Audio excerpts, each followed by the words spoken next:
Good afternoon. Welcome to the Library of Congress, for those of you who have not been here before, and to the John W. Kluge Center. Today we're honored to host the 2025 Kislak Lecture, delivered by Camilla Townsend, the J.I. Kislak Chair for the Study of History and Cultures of the Early Americas. Camilla Townsend is the Board of Governors Distinguished Professor of History at Rutgers University. She's a remarkably accomplished scholar, as are all of our chairs. I knew of her originally through her wonderful book, now some 20 years old, on Pocahontas and the Powhatan Dilemma. And she's gone on to do so much more. For example, her 2019 book, Fifth Son, A New History of the Aztecs, which won the extraordinarily prestigious Kundal History Prize in 2020. When she won that award, the chair of the jury said, "Not many books completely transform how we look at the past. This is one of those that does." High praise. So let's do some of that today. It's been a true pleasure having Cami here in residence at the Kluge Center. We're thankful to the Kislak Family Foundation for making this possible, for their generous support of the Kislak Chair Program, which was established in 2018 and since then has attracted some of the most renowned scholars working on the early Americas, of which Cami Townsend certainly is one. We'll be taking questions, some of them from this room, some of them from online. If you're watching online, please put your questions in at any point. And we'll have questions from the room with microphones follow. Now, please join me in welcoming Camilla Townsend.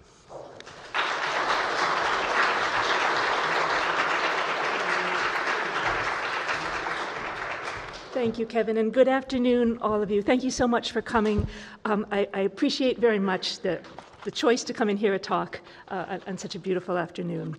Before I get started, I really want to offer a warmer thank you than I normally would to the Kluge Center in general. I have had almost a full academic year here. I arrived at the end of August, and I really can't imagine a better place for scholars to do their work.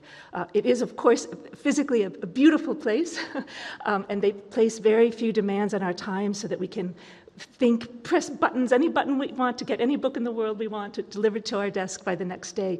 But the best of all is that the people who are lucky enough to be here are surrounded by the extraordinary, warm and wise staff members. I would like to list them, but I won't because I'm terrified that I will leave somebody out. And literally every single one has been helpful, kind, and I guess wise doesn't quite do it justice, smart in every possible way. So thank you for running such a wonderful show, staff members of the Kluge Center. Okay. Now, I am going to talk not only about my own research on the Aztecs, but also about our own modern people's relationship to the Aztecs, our current thinking about the Aztecs. This is a bit unfair of me because I'm actually not an expert in late 20th and early 21st century American popular culture, but I'm assuming that we all have lived here long enough or have a great enough degree of familiarity that we can talk about these things, and you can challenge me if you think some of my interpretations of that are wrong. I will, of course, weave in and out of the terrain of my research. I'm not just going to stand here and pontificate about modern times. So, I believe that you all know that everyone, that everyone in this room knows that we in the West, if you'll forgive me for using that word, have had a long career of thinking about the Aztecs. In fact, in July of 1520, months before Hernando Cortez defeated the Aztec government, the renowned artist Albrecht Dürer visited an exhibit of Aztec craftwork in the town hall in Brussels. What he was looking at on display there were the very first items that Hernando Cortez had sent back from Spain. Okay? They were making the rounds of Spanish-held territories, which then included Brussels, even before the final military victory over the Aztecs. Okay? Dürer looked at the tiny golden animals, and that night he wrote in his journal, "In all the days of my life, I have seen nothing that rejoiced my heart so much as these things, for I have seen among them wonderful works of art, and I marveled at the subtle intellects of men in foreign parts." Dürer died not many years later in 1528, before the Western world had decided to discard such evidence and conclude that the Aztecs were brutal savages who adored death and ripped out beating hearts regularly so they could eat them for breakfast, all the kinds of things that we have grown up hearing. Okay? Before, in other words, we or this culture that we tend to, most of us descend from, had come to the decision that the Aztecs somehow embodied the worst aspects of human nature. Now, I don't think I need to use many of my 40 minutes reminding you or sort of proving to you that we have long accepted these ideas. I'll just flash a few images. One drawn by Aztec people not long after the conquest when they were asked, and what was it that you used to do in your ceremonies? Somebody drew this picture for the Spaniards, and it's now in countless textbooks. It's a favorite of textbook editors. Okay? This is from a children's book, okay? Albeit one published in Mexico, not here. And this is from the movie Apocalypto with Mel Gibson, or by Mel, produced and directed, I guess it is, by Mel Gibson. So I think that hopefully that will be enough to recall to your minds all that you have been taught about the Aztecs. And I won't spend any time proving that we have loved to hate them. Okay?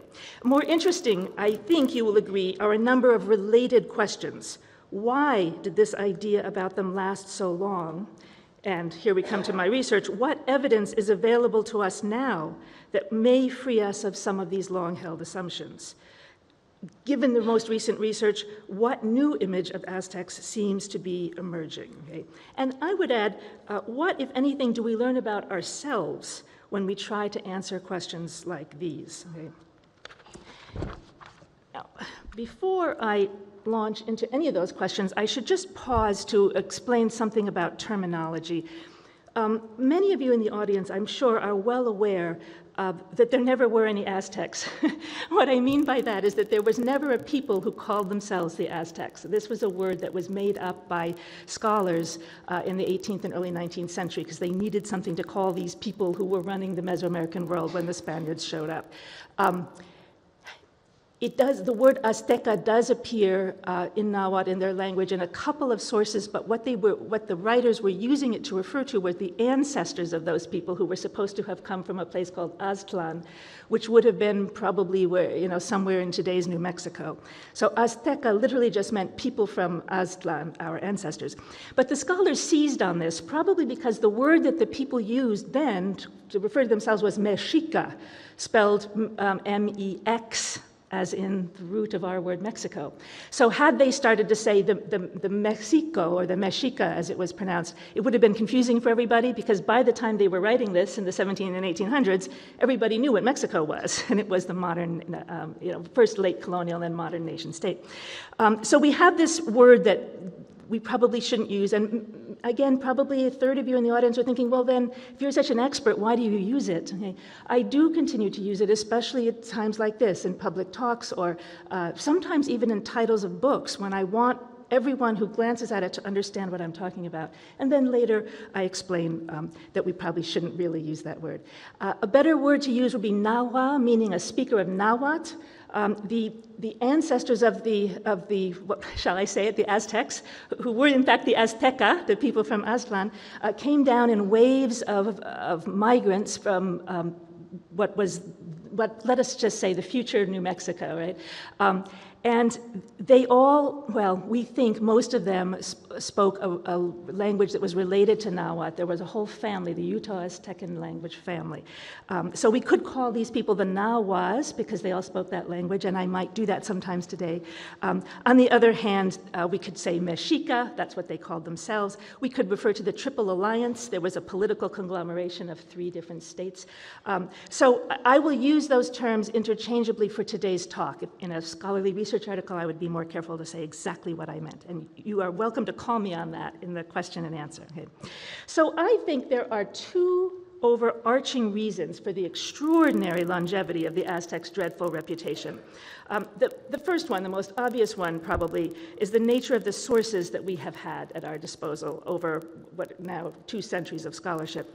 The Spaniards, beginning with Hernando Cortés himself and continuing for many years, not just in his generation, were the ones who generally held the pens, okay? And they told a tale intended to present an image of an indigenous people who were in need of conquest, a world that was better off since the Spaniards had knocked heads and taken names. Okay? Past scholars have written fine studies of European motivations for the narratives they offered in the Age of Conquest, and so I won't belabor that matter here, but we can talk about that too. Sort of, why would Hernando Cortés or one of his henchmen, Bernal Diaz, have said the things that they said, if that's a subject that interests you? Okay. Now, for many years, the only sources that scholars were deeply familiar with that were produced by Aztecs themselves, not by Spaniards, were archaeological remains. And bluntly, I guess I would say for my purposes here today, they don't help much. A few archaeologists did seek the fragments of ordinary people's daily lives. So, for example, if you look at an ordinary market, you will find the remnants of cotton spindles, needles, pins, broken ceramic pots with food inside them, all the things that ordinary people spent most of their time with. Okay? But understandably, most archaeologists in Mexico sought spectacular religious temples to dig up because their careers depended on the extraordinary nature of the findings. Okay? So we have paid much more attention to the big sites, most famously the Templo Mayor, the great temple in Mexico City. And those were the sites where human sacrifice did take place. This guy's tekpat, literally meaning flint knife, has mother-of-pearl eyes and teeth, is a well-known figure to all historians, anthropologists, archaeologists, featured in all of our textbooks, and really emblazoned in the memory of generations of students. Yet, I would say there is a second reason for our refusal to, or our tendency not to relinquish this image of the Aztecs. Okay? The nature of the sources cannot alone account for the durability of the Aztecs' reputation, because for a good part of the 20th century, some Nahuatl language sources were available to scholars. Okay? That the friars had taught the Roman alphabet to many indigenous students, and that many of those indigenous students had then put that alphabet to use, writing all sorts of things, had been known to a handful of scholars since the 18th century. Remember those that I mentioned before who sort of saw that word Azteca and grabbed it? And those few from long, long ago had put the material, I guess I should say their understanding of the material, their Nahuatl wasn't so good then, these English, Scotch, German guys, you could imagine, to use in constructing their own image of Mexico. But beginning in the 20th century, after the Mexican Revolution, with the greater interest in things indigenous, genuine interest in the Native American past grew, and some scholars began to take the study of Nahuatl language sources very seriously. Okay, so this has been going on for a long time, and I want to be fully honest and say that because it proves that the reason that we have loved to hate the Aztecs can't alone, be hooked to the sources, because there were some other sources available in Nahuatl, and they were being read. Okay? It started in Mexico, as I said, but the interest spread to the United States, and over a time, a number of brilliant men, and I do mean men at that time, the scholars, with a couple of exceptions, were all men, contributed immeasurably to the study of Nahuatl sources. At that time, so really beginning with Ángel María Garibay in the 30s and 40s, Miguel León Portilla, the 50s, 60s, 70s, in the early years, they mostly preferred to study works that were produced hand in hand with Spaniards, especially the friars. Those would be they were the preferred sources of those two Mexicans. And then some of the US-based scholars, Charles Gibson and James Lockhart, for example, were especially interested in sources produced hand in hand with Spaniards in the courtroom. So you get last wills and testaments being filed away, land transfers, etc., testimony in trials. Okay. They were written in Nahuatl. Once they were adequately translated, they were not even terribly difficult to understand because their frameworks, produced as they were in concert with Europeans, were very familiar to us. So, if you've traveled in Mexico, you've certainly seen this, right? Since some Nahuatl sources were available for years, okay, we can't explain the continuing pervasiveness of certain ideas simply by alluding to a lack of indigenous sources. In fact, in the second half of the 20th century, a competing myth about the Aztecs or the Nahuas did arise, positing that some Aztecs were especially kind and good men, wise in spiritual matters, really proto-Christians. This view was prevalent in Mexico, not so much the United States. I'm sure you will agree if you were born and raised here. Nezahualcóyotl of Texcoco here symbolized this kind of Aztec. He actually made his way onto the Mexican money. And he was there actually until just a couple of years ago. He's now been taken off. Okay. But even in Mexico, this image existed side by side with the more prevalent view of Aztecs as heart-eating monsters. And outside of Mexico, very few accepted an alternative vision. Okay. I would say outside of Mexico, there was a Chicano subculture, largely based in California, that did accept a very different image. And we can talk about that. But they did not, that image didn't hit the textbooks. It didn't become part of modern discourse. Okay. A small group of scholars did try to embrace a more complex understanding, but they did not succeed in transferring anything of the kind to the wider public. I think that we have no choice but to acknowledge that there was, and maybe even still is, we can talk about that, something profoundly appealing to a lot of us about the notion of the Aztecs as inherently more savage or worse than other people. Okay? I would argue that for centuries, the idea has been used to satisfy the needs of each succeeding generation in different ways. And you might say, well, what do I mean by needs? Psychological, political, intellectual, I'd say all of the above. Okay? In the 16th century, as I've said, most Spaniards were only too eager to paint a portrait of fearsome beings who needed to be removed from power, you know, who were just sort of screaming to be removed because they were so aberrant compared to other human beings. Okay? It wasn't omnipresent, however, that idea.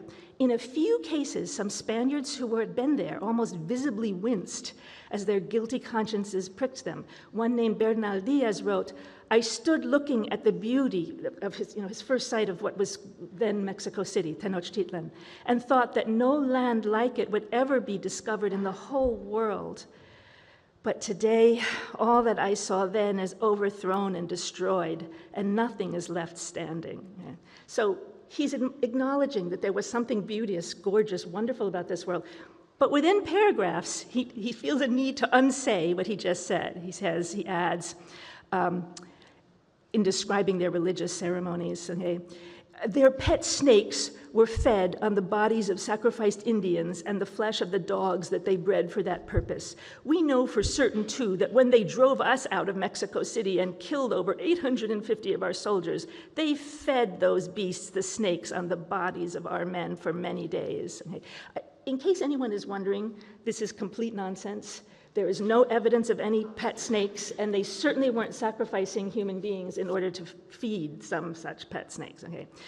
Later in the colonial period and after independence, indigenous and mestizo people alike were often willing to make their peace with the past, that is, with a history of indigenous political loss, by acknowledging that the Aztecs had had many sins to answer for, and by counting their blessings that with the arrival of the Spaniards, their ancestors had become Christians.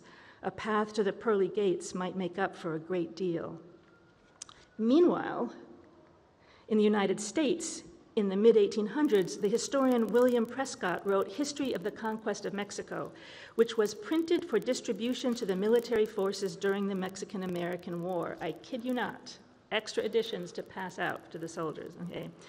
And we know from reading the diaries, especially of volunteer soldiers who accompanied them, how many drew parallels between Hernando Cortez and themselves. He had brought down the evil Montezuma and his bloody regime, and they were there to bring down the evil General Santa Anna and his henchmen. In cities like Boston, New York, Philadelphia, and I would guess DC, although I have not actually done that research, okay, many people were asking if the United States even had the right to wage such an invasive war. The Mexican-American War was not popular in the Northeast, okay? And they certainly did not think, these commentators, that we had any right to engage in the kind of violent tactics that our armies were employing as they marched. Some of you may know this, but our armies desecrated Catholic, well, churches. They were all Catholic churches in Mexico, everywhere that they went. Okay? Henry David Thoreau was the most famous critic of the war, but he was not alone. And if you're wondering, what did he say again? He was the one who said we should stop paying taxes to this government that says that it's perfectly morally acceptable to own other people and invade other countries. Okay. So the Aztecs' purported hereditary traits helped provide an answer to men like Henry David Thoreau. Wrote Prescott of the earlier conquest, "It was beneficently ordered by Providence that the land should be delivered over to another race, who would rescue it from the brutish superstitions that daily extended wider and wider with extension of their empire.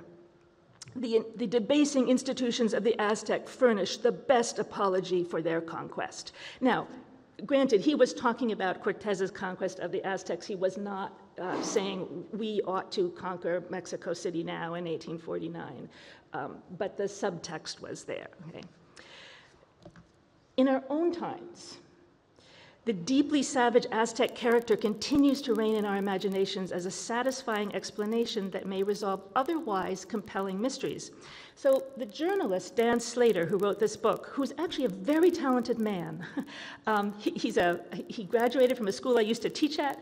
He is really a wonderful journalist in many ways, but he is a product of his culture, of his time, of the world in which we all grew up in. Okay? So in an otherwise very lucid 2016 book about the expansion of murderous drug cartels from Mexico into Laredo, Texas, he chose to begin each chapter with a scholarly description of Aztec sacrifice rituals. Thank God he did not quote me. He quoted other scholars before he went on to talk about the murderous cartels infiltrating Laredo, Texas.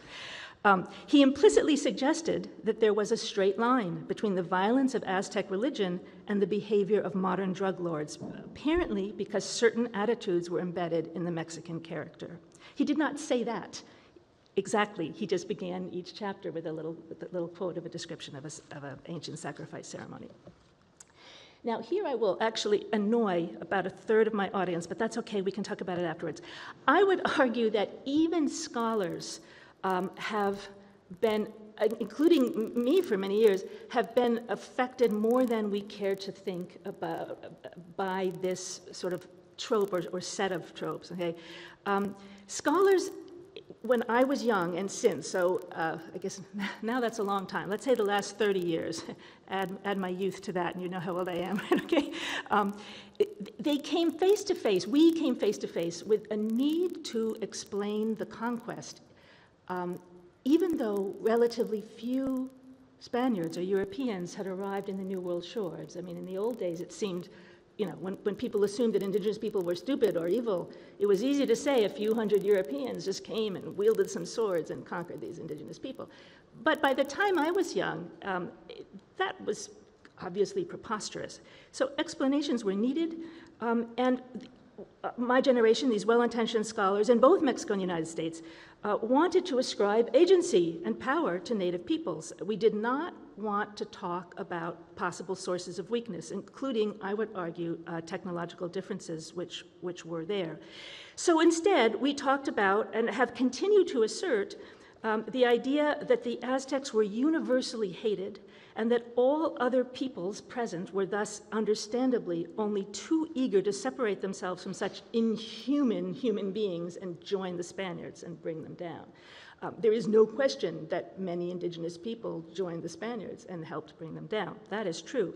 The problem is that we have been acting as though, as I said, like all the indigenous people, you know, were only too happy to run from the Aztecs. But in fact, at least half of central Mexico was the royal families were tightly intermarried with the Aztecs. Many little Altepecs, little communities had been settled by the Aztecs, and that is to say they were Aztecs themselves, even if they weren't living in Tenochtitlan. They all spoke the same language. They actually almost all practiced some human sacrifice, so they certainly didn't hold that aspect of things against them. And there is evidence that there was real civil war amongst much of Mexico. So I think that even scholars have been sort of too eager to join the bandwagon that Aztecs were somehow uniquely horrible, because it has helped us answer a question, just like it helped Dan Slater, the journalist, answer the question, how is it possible that even American-born people, you know, in Laredo are becoming like this? You know, he needed an answer, and maybe it was that they had Mexican blood. And we scholars have needed an answer to a much more politically correct and I would say interesting and compelling question. How was it that the indigenous lost? Okay. So we have tended to ignore statements made by indigenous people themselves, explicitly saying that they joined the Spaniards because of the Spaniards' metal clothing, cannon, crossbows, ships, horses, books, and their ever-increasing numbers. Okay. We had a good reason for making that mistake, but I do think it's another example of clinging a little bit too tightly to the idea that Aztecs were uniquely reprehensible. Okay. Now, Despite everything I've just said, I think a new day is probably dawning. Indigenous poets and artists have remarked in a joking sense that we may be entering into an era of the sixth sun. My book is called The Fifth Sun because the Nahuas believe we are living under the fifth sun, and it's a sort of a Nahua joke at this point. Whenever something really remarkable happens that they did not expect to see, like when Obama was elected, like, oh, I guess we're under the sixth sun now. Okay.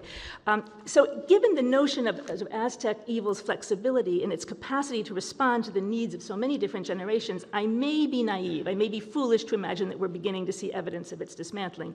And yet I do persist in that belief. The multicultural sympathies born in the 1980s are bearing fruit now, as children born then are themselves having children who are growing up without even much knowledge of the prejudice of the recent past. And this room is about a third full of very young people, some of whom are having children, so I think you know what I mean. Okay? In Mexico, there are now scores of indigenous young people who have or who are in the process of obtaining their PhDs in anthropology, history, and linguistics, and other fields. I signal those because they will change this. Okay? This means that there will soon be books written about the Aztecs by many native speakers of their own language, and some of their books will undoubtedly surpass my own, and that is as it should be. But in the meantime, I will try to explain what some of us are doing as a kind of a stopgap measure. Naturally, we're moving beyond the answers provided by Spanish sources and even by the archaeological remains that were the product only of certain priests practicing certain ceremonies. Okay? Of course, we are focusing on Nahuatl language sources. But beyond this, and this is very important, some of us seek a certain category of Nahuatl document, those that were produced beyond the purview of the Spaniards. Texts produced in concert with the friars or in response to questions by friars who were intent on figuring out how to convince themselves and the world how previous, Aztec beliefs, how wrong previous Aztec beliefs had been. Those kinds of studies on those sources do have immense value. They teach us about hybridity, syncretism, assimilation, survival. Okay? But they are not the sources I have wished to pursue at this historical moment, at least in my own career. Likewise, courtroom testimony, wills, land transfers, all of that written down under the watchful eyes of Spanish colonial state officials have immense value. They've taught us about the realities of people's lives, and sometimes even thoughts that they sort of gave away in unguarded moments, kind of subordinate clauses in courtroom testimony that you realize is revealing something else. But even those are not the sources I've wanted to pursue. What I wanted to follow was a study of the genres of Nahuatl writings that Spaniards knew nothing about. There were some writings that the Spaniards literally did not even know at the time were being written down, and they certainly weren't being written in concert with Spaniards. Now, preeminent among these was the Xiuhpohualli, meaning literally the yearly account, though until recently it was usually translated as year count, because it sounds more cute and native and somehow primitive. Excuse my slight sarcasm there, but it really translates literally as their yearly accounts. And scholars have come to refer to these sources as annals, not only in the Anglophone tradition, but also in Spanish and French. They were given that name many years ago in the 18th century because they seem to resemble to the scholars who first saw them medieval annals from Europe. They are organized year by year rather than by theme or chapter. They offer no obviously personal reflections, but only information deemed to be relevant to everyone, to the commonweal. But the use of the European name is unfortunate, I think, because it has given rise to the idea that the annals were created by Nahuas in response to prompts from the Spaniards, just like many of the religious sources, but really nothing could be further from the truth. There were some that were, but many of these annals were written in the privacy of their own homes. Okay. The Xiuhpohualli, or yearly account, was an old tradition among the Nahuas. This was sketched not long after the conquest, but very much resembles what we believe they looked like before. The actual pre-conquest Xiuhpohualli were all burnt, okay, in the bonfires of the Spaniards. Okay. Glyphic timeline, but we have detailed descriptions of the activity, and that's why we think we know what they look like. Glyphic timelines were held up by speakers and used as mnemonic devices to guide the narrator through a presentation of a shared history. He might pause and sing a little song. If I were with my undergraduates, I would try to do that, but I won't inflict that on you, okay? They might lapse into the present tense and recite a little dialogue, like a play. When a speaker covered a period of crisis, when there was a war or a major disagreement within the polity, especially if there were still differences of opinion about what had happened or what should have happened, the speaker would stop The same exact time period would then be covered by another speaker, sometimes by 4 speakers. If a variety of groups were to be knit together by the performance, they needed to let everybody talk. I think you will all agree that sort of strenuously asserting some sort of propagandistic view when there are a bunch of people in the room who know for a fact that's not what happened is really not going to work. So they let each group speak. Okay. They understood, I would argue, that the truth is necessarily multivocal, necessarily envisioned from multiple vantage points. They didn't need to wait for our postmodernism to figure that out. Okay. In the past, art historians and anthropologists have sometimes analyzed the surviving visual texts. This is a very famous one to scholars, the Codex Oben. But we must understand, at least I would argue this, I would say this as someone who's not an art historian, but Matthew Robb and others can argue the point later. Okay. I believe we can understand that what we can do with them on their own is relatively limited. As mnemonic devices, such texts came alive when someone was speaking. So what we can do with the images is, I would say, not nearly as complete as what we can do if we hear what somebody said. Okay. And here enters the story, I guess I would say, one of the great ironies of history. Counterintuitively, given the Spanish conquest, this seems strange for me to say, but it is because of the Spanish conquest that we have these histories today. What do I mean by that? I mean that the friars' students, indigenous students, dutifully did their homework that the friars assigned them. They learned the Roman alphabet. They used it to help translate Christian texts, etc. But then they proceeded to other projects that may have been of more interest to them. That is, they took this alphabet home and wrote down other things. They asked their elders to recite the old histories, for example, or they accompanied their elders to meetings where the history was to be performed, and they wrote down all that they heard, carefully transcribing the Nahuatl language phonemes using the Roman letters. So when I say I've studied Nahuatl, I haven't learned a whole nother writing system. We use our alphabet, okay, or they used our alphabet, so I read this just as they wrote it, by sounding out what it says in our alphabet. Over the course of the colonial era, these transcriptions were passed from hand to hand, and later generations amended them, extracting what they wanted, developing certain themes, adding to the events of their own times. Later, they lost touch to some extent with the past, so rich dialogue disappeared, and sort of kind of the vibrant descriptions of people. But they stuck to their old calendar. This was important to them. They remembered how to do dates the old ways, and they always continued to emphasize the ancient past of their people and to point towards the future, which was exactly what the histories had been designed to do in past years. So it's because these sources were written by Nahuas and for Nahuas that they are particularly valuable to us today. They don't lose themselves in European interests, but therein, and this is another irony I suppose you could say, is an explanation for why they have not been used as much as you would think they would have been until the last generation. I don't mean that scholars disliked them because they didn't reconfirm old expectations. I have a higher opinion of me and my peers than that, okay? I just mean that they are very difficult for outsiders to understand. And as transcriptions of performances, they did not include much, if any, punctuation. They often placed, remember the viewpoints of those different speakers were just run together. It took us a long time to figure out that that is in fact what they were doing. At first it just seemed like, why are they repeating themselves with slight differences? Okay? In fact, one scholar whom I revered, I knew him personally and I literally loved him. The only thing he ever did that irritated me, he would say, oh, their histories are so disorganized. Okay? And again, this was from a very sensitive, thoughtful man, a reader of Nahuatl. Okay? These annals were uttered, dictated according to their own historical principles, not ours. So it makes them hard for historians to understand at first. Let me just read, again, probably about half the room already knows what Nahuatl sounds like, but the other half doesn't. So I'll just read a couple of lines. My accent is terrible. I can't do glottal stops to save my life, but you'll still get the idea. Awi meshika umpawalshutike omomo in Chapultepec, like in Mexico City, right? Ik ome inik namoyeloke se toch lishiwitipan, in witziliwit meshika intlatoka wikok in kolwakan, iwan ich poch chimalshochi tsinshochi milko wikoke simateka tekwa teska koakat, etc. Okay. So what does that mean? The Mexica, the Aztecs, were at Chapultepec for 42 years, and in the 43rd, in the year One Rabbit, they were despoiled. Huitzilihuit, the Mexica king, was brought to Culhuacan together with his daughter Chimalaxochitzin.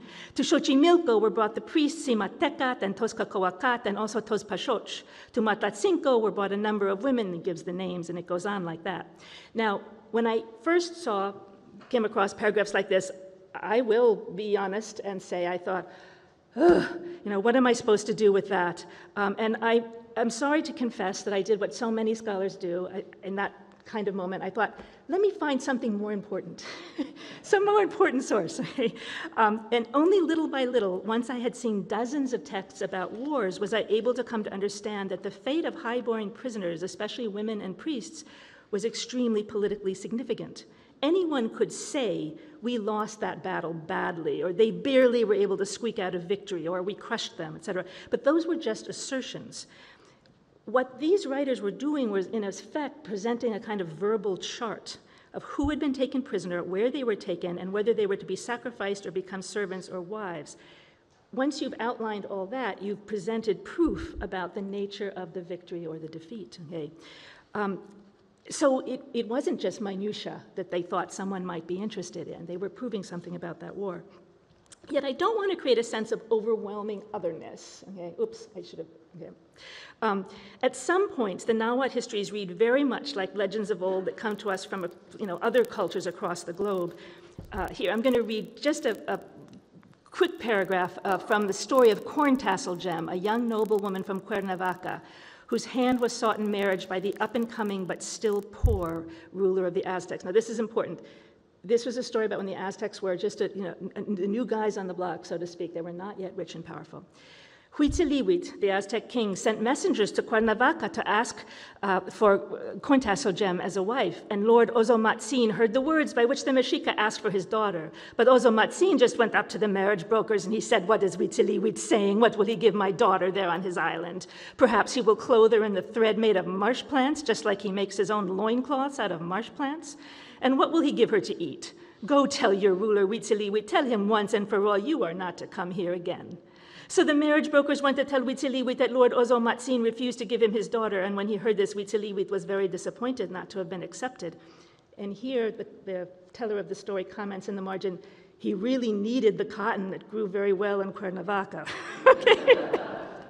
But then, once again at night, the god Yowali spoke to him in his sleep, and there's another version of this story where the god Yowali comes and the guy won't wake up, and the god becomes almost like an angry wife, like, psst, psst. Hey, come on, dude, wake up. It's okay. But in this version, he just speaks to him in his sleep. He said, do not be troubled. I have come to tell you how you are to manage things so you can get Corn Tassel Gem. Make a dart and a net with which to shoot at the home of Lord Ozomatzin, where his daughter is confined. Decorate the reed shaft marvelously, paint it beautifully. Inside it, place at its center a precious green stone, one that is valuable, that shimmers. You will stand in their lands, and from there you will shoot the dart. The reed in which the precious green stone is inserted will fall where Lord Ozomatzin's daughter is confined, and thus we will get her. And the ruler Huitzilihuit did it. He stood within the boundaries of the Lord of Cuernavaca's land, and he shot that dart, the beautifully painted and marvelously constructed reed in which was inserted the precious green stone, and it fell in the middle of the courtyard where the maiden Corn Tassel Gem was confined. And if you have dirty minds and are wondering if this has sexual overtones, it definitely does. They love sexual jokes. Okay, right, okay. So the girl picks up the stone, and I will stop reading the story. The tale goes on, time is ticking. I'll just say that there follows a section that was fraught with drama for its original audience. It also contains elements of humor. The young girl is mesmerized by the beauty of the stone, and in her curiosity, pops it into her mouth to see what it tastes like. And of course, she accidentally swallows it, and they say her eyes get big, right? It's too late to undo that moment, and now the story gets very serious. Like other indigenous girls from indigenous tales across the Americas, she has swallowed a magic stone that makes her pregnant. This was a theme, okay? She must marry the brazen interloper now. And now the tale becomes a political allegory. It may seem that the young woman has been tricked by the Mexica chief, even used and abused, but it is not so, for eventually it is her son, Moctezuma I, the grandfather of the guy you've heard of, okay, who will rule the Aztec lands as it rises to become a great power. So in effect, indirectly, the joke is on the Aztecs, on the Mexica, because the Cuernavacans' descendant rules them all. Okay. So what do we learn about history from all of these different kinds of sources? Okay. The political jockeying that occurred in central Mexico in the centuries before the conquest suggests a world reminiscent of medieval Europe and probably of places and times in Asia too, if I knew more about Asia, but I don't, so I can't make those comparisons. Reading about the political intrigues that occurred not only between kingdoms or chiefdoms, but also within them, often calls to mind the Game of Thrones, or I guess I would say without the dragons, obviously. Many clans of half-brothers resulting from polygamy added to the tension in the political dramas. In these histories, there is no way that we can sort out good guys and bad guys. It's very clear to the history tellers and those who are listening that everyone was surviving in the best, most effective way they knew. All practiced the ancient custom of sacrificing an occasional prisoner of war to the gods. Usually, but not always, they chose men, great warriors, but sometimes young women as well.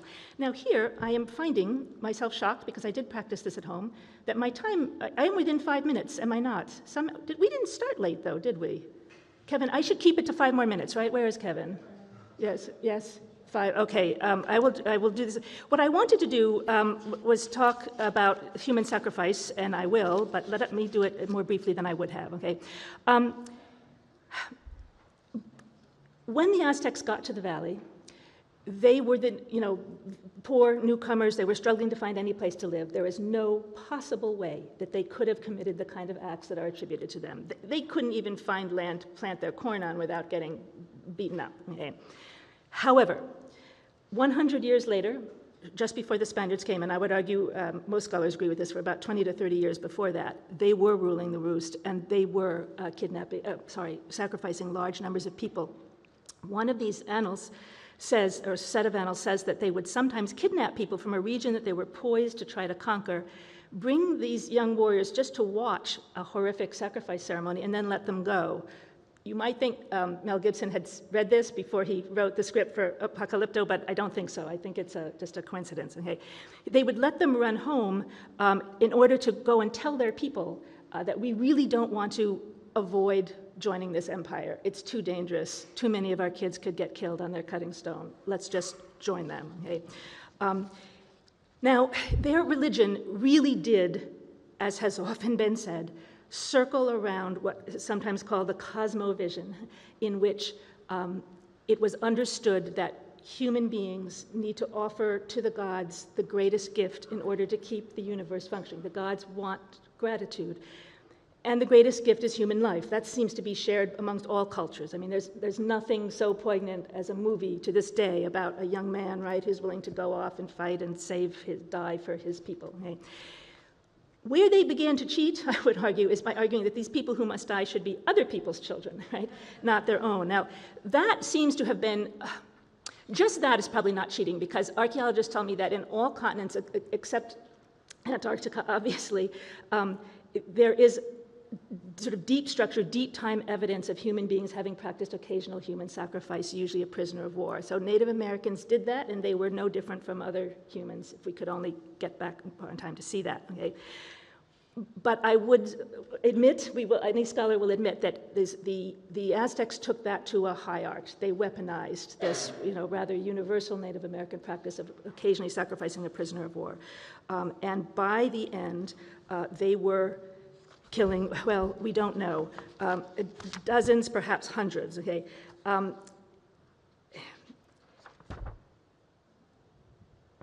would like to, again, I want to be much quicker than I would have been because something happened to the time, but archaeology can help us answer this question of how many people died. For a long time, from the time that they were making the subway in Mexico City in the 70s, same time as they were doing the DC one, as I understand, and they discovered the Templo Mayor, for the ensuing almost 50 years, they had only come across a total of about 400 skulls. So people thought, But then in 2015, they found the Hueyitzompantli, the great skull rack. And in fact, I think, Fraka, you orchestrated, did you not, a serious conference bringing the archaeologists from Mexico just a couple years ago to present their findings at Dunbarton Oaks. They still have not released, to my knowledge, photographs that we can use. We have a Zompantli, here's another skull from from the Templo Mayor, and we have carved skulls also from the Templo Mayor, but this is not the Hueyitzompantli. Again, they have not yet released photographs, although they eventually will. Now in this great skull rack, which the Spaniards had described, that they have now dug out beginning in 2015, they have unearthed about 650 crania. And you can see it's a tower that's part of the great rack. There were two towers and sort of bars in between. This tower went further, and it was knocked down by the Spaniards, or just the war, perhaps. So using sort of engineering guesses, it looks like there may have been 1,000 in that tower, and there was probably another 1,000. So that's at least 2,000. We can't really be sure how many decades of skulls that represents, but the archaeologists think that that goes back to Ahuitzot, who came to power in the early 1490s, so probably about 30 years. That's a lot of people, but it's not the tens of thousands that we have been given to understand, and because the Spaniards said so. Okay? There, in one set of annals, a little detail appears that I think is probably quite illuminating.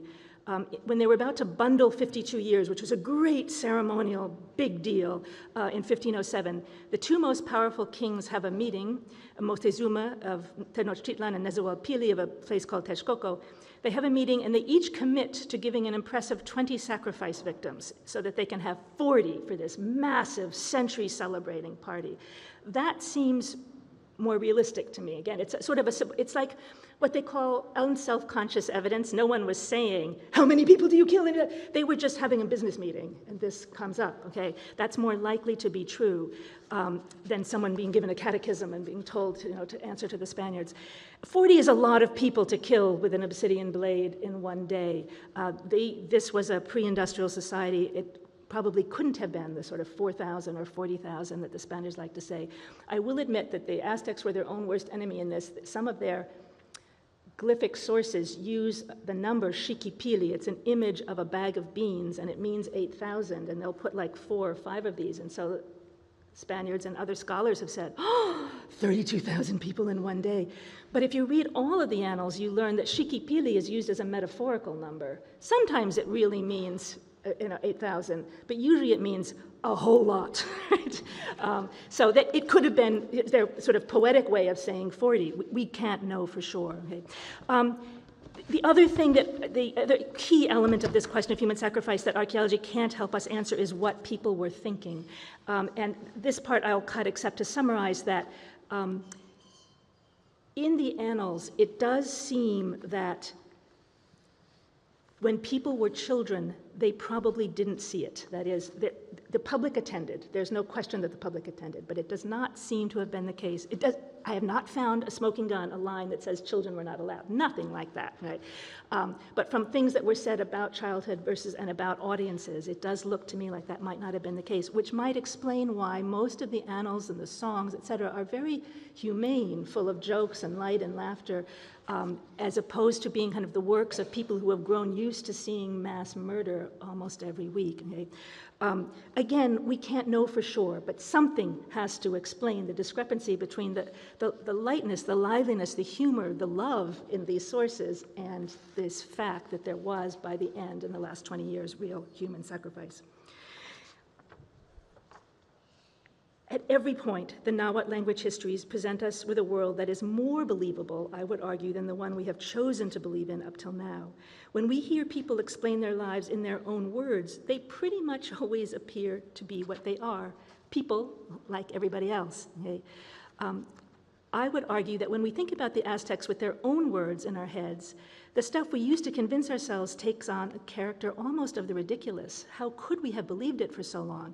Does it make sense to think that one group of people would be inherently more riveted by death and destruction than other groups? And I don't mean just one subgroup. Were there priests riveted by death and destruction? Clearly, that was their profession, right? But that's different from saying all the people in that culture were. Okay? Does it make sense to say they were all so bound by faith to fearsome gods that the range of human emotions for all of them had shriveled? Okay? I don't think that the payoff is merely academic. Okay?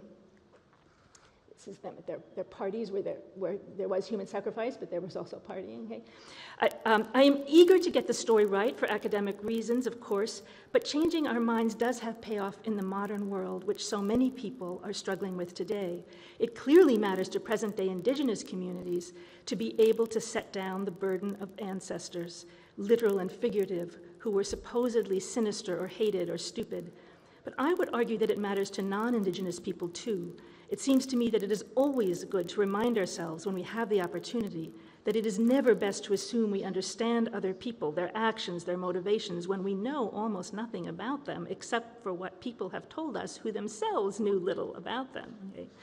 I hope someday each of you will have the opportunity to look into a large, full-sized Aztec obsidian mirror where you will see your own face fully and clearly reflected, and the world around you also reflected, but in strange and shadowy ways that push you to ask what you really know about the world. And I will just tell you, if you haven't already been to the pre-Columbian exhibit at Dumbarton Oaks, they have one of these amazing obsidian mirrors. You could go tomorrow and look at yourself in it, okay? The mirrors are in keeping with Aztec song poems that also ask their listeners to consider what they really knew about the world. Beyond this, the songs beg their audiences in the midst of their doubts to value, to treasure, to love their fellow humans. But the poetry is a story for another day. For now, I will just say that the Aztec histories alone have given us the opportunity to learn a great deal, not only about the Aztecs, but perhaps also about ourselves. Okay? Thank you.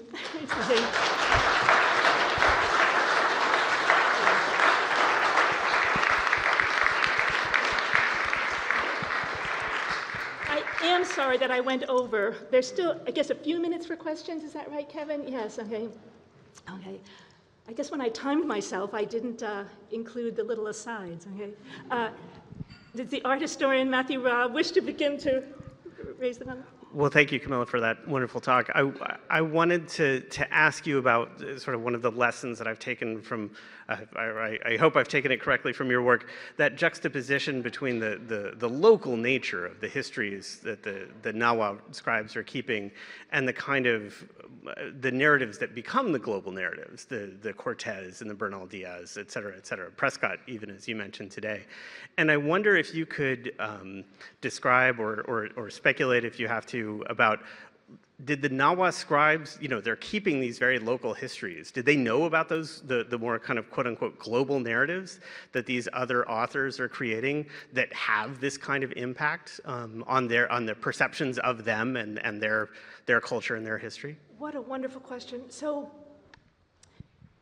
as Matthew is explaining, for those who don't know, most of the Nahua histories were from the perspective of one's own Altepet or community. When I say it was, what everyone was interested in, they mean everyone within their own community. And that might vary from a neighborhood to a huge city. It depended on sort of the point of the history. Who are we trying to convince belongs to this being that I'm talking about? But they were never talking about the whole world or country. In fact, they didn't have a word for this. This drives people crazy, my own students crazy, when I say, no, they didn't have a word that meant like Aztec Empire. They didn't have that, okay? They understood that there was an entity that lots of different towns were part of, but it wasn't their way to talk about village, state, empire. Okay? So when these narratives that we have only begun to read, we were aware of them a long time ago and only begun to read them seriously, are put in competition with these other narratives that have been gathering followers for generations, they lose, right? Okay. And in fact, as I mentioned, it took me many years of reading many of these, shall we say, more locally vantage point stories of local vantage points, for me to see that implicitly there was a broader story, and that certainly I could put them together into one. There were indigenous people in the colonial era who grew to be aware of this. So not so much pre-Columbian people, but afterwards, as I'm sure you know, the Library of Congress has the work of Tezozomoc, a grandson of Moctezuma, who grew interested in trying to tell a grander story. Now, albeit he was the grandson of Moctezuma, who ruled the world. Okay? But there was another guy, as I know Matthew knows this too, named Chimalpahin, who was from a regular little place called Chalco, who also grew interested in, he was very interested in his own his own vantage point, his own Altepet, his own community, but he also grew interested in trying to draw these comparisons. Some of them actually sort of kept it as an interest that they had, and they like Chimalpahin wrote, I'm doing this for grandchildren, so to speak. He didn't have any, but symbolic grandchildren. And he said, and don't get mad that I'm including the Christians and the Spaniards, because you have to understand that like everyone in humanity is important. I mean, this is all in Nahuatl. And then he goes back to telling his story, okay? But a few of them actually fought with the Spaniards. There was a guy named Fernando de Alva Ixtlilxochitl, who was actually only 1/8 indigenous, but it was through his mother, and his mother's line, so he spoke Nahuatl, and he felt very indigenous. And he would begin his books by saying, and these were not published books, these were manuscripts, they're published books now, by saying, you know, I learned all about Spanish and Roman history in school. Remember, he was only 1/8 Indian, so he had a Western education. And it's really quite ridiculous that we weren't learning about Aztec history too, because my ancestors did things just as interesting as any of those Caesars. I mean, he's really quite belligerent about it, okay? And he writes in Spanish so that Europeans can read it and even send some of the stuff back to Europe and hope, but it doesn't, you know, as you know, those narratives don't compete until the 20th century when people begin to turn to them. Still, given that there were indigenous people, even in the 1500s, who were beginning to try to put these multiple stories together, like Tezozomok or Chimalpahin, I don't think I want to put it down to the sort of parochialism or localness of their vision so much as to the power of Europe, that the power of the European narrative machine was such that their versions, even when they broadened their scope of their lens, just couldn't compete. Okay. But I'm so glad you brought all that up, because judging from just what I read out loud, you might think that all of the histories were only about one's own Altepet, which was true before the conquest, but began to change quickly. Okay. The next question is from the online audience.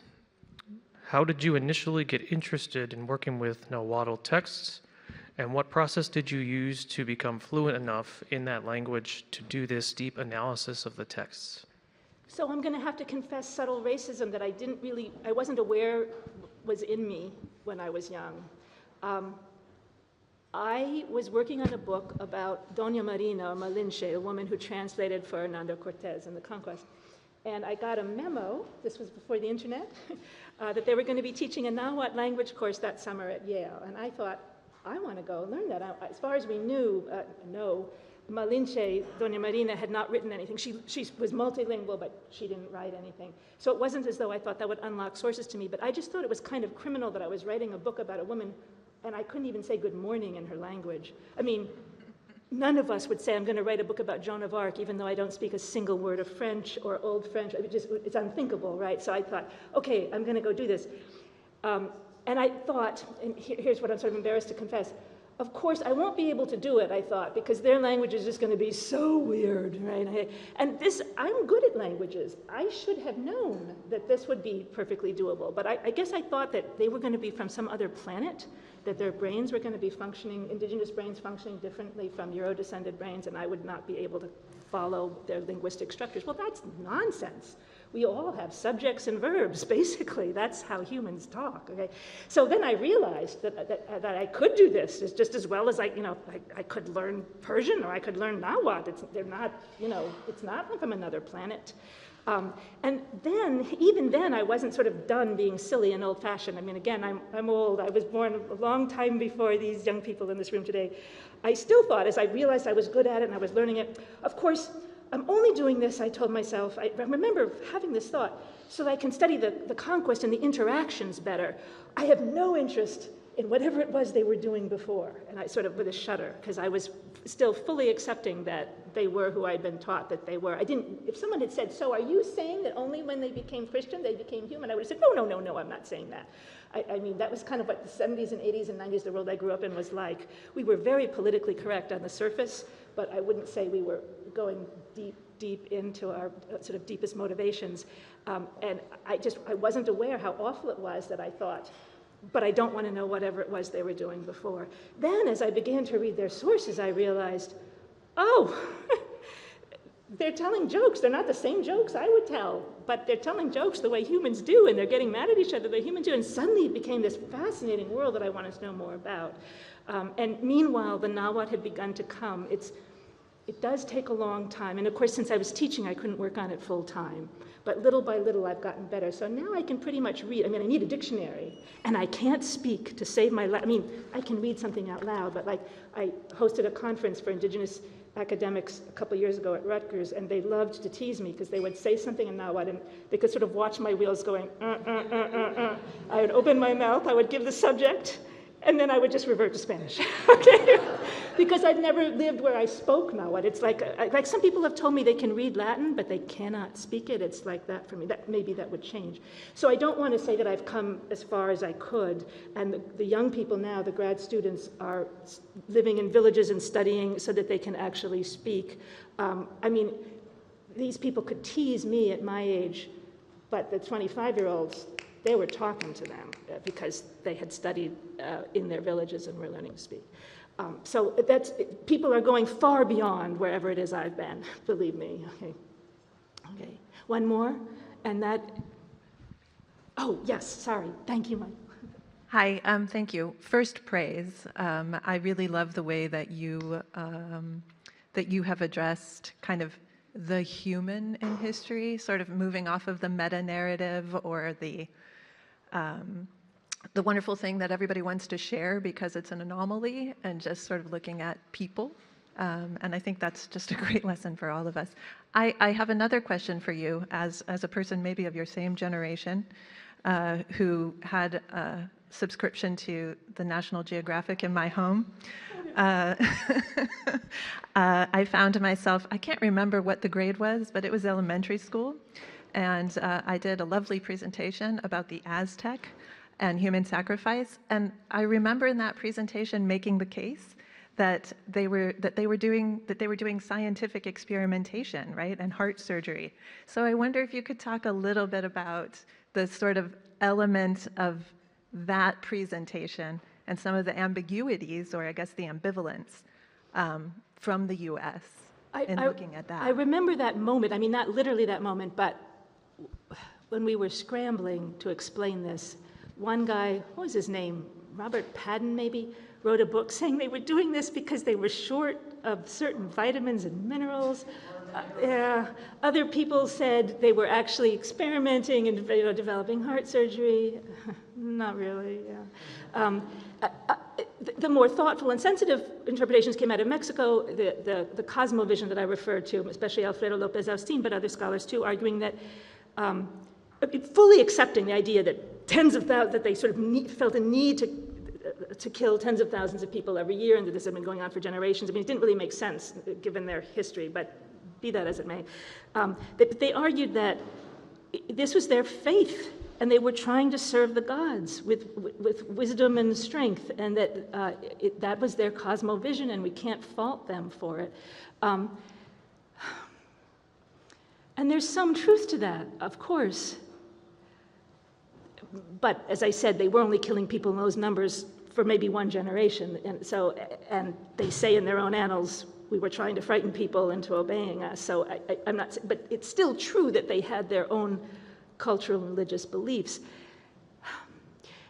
The problem, I guess, and this goes way beyond studies of the Aztecs, my sense is that often in the West, and I know I'm generalizing here, but I do think there's a pattern, we acknowledge that all people have religious faith to some extent, or sort of cultural beliefs that we internalize and don't even know we have, like I just referred to my early attitudes. And we also say all people are capable of rational thought and recognizing their own interest and changing their mind and disobeying the cultural directives they've been given. The problem is we tend to say that the latter is more true for Western ancestors and the former is more true for people of color. Nobody these days would come out and say, I don't know that I would even say what I just said in print, even if I was accusing white people of believing that. It's just so inflammatory. But I do think there's been a pattern of assuming that the further away you are from modern Euro-descended history, in time or in space, the more likely you as a person are to be assumed to be trapped within cultural beliefs that never change and that you can't step outside of, et cetera. And the closer you are to modern European descended history, the more likely those who are writing about it are to acknowledging that that was true. You had these beliefs. Hernando Cortez was very devout, apparently, but he would also attack on a Sunday. We're more likely to be able to say, he believed this and he believed that. Right? He believed this and yet he did that. And I think we should be applying those same standards to all people. Still, it was very well-intentioned of you and your teacher and probably your mother to set you up with National Geographic and argue that it was science. We were doing what we could with what we understood at the time. I don't know. And with that, we are to close? Is that what yes, okay. Thank you all very much. Okay. Okay.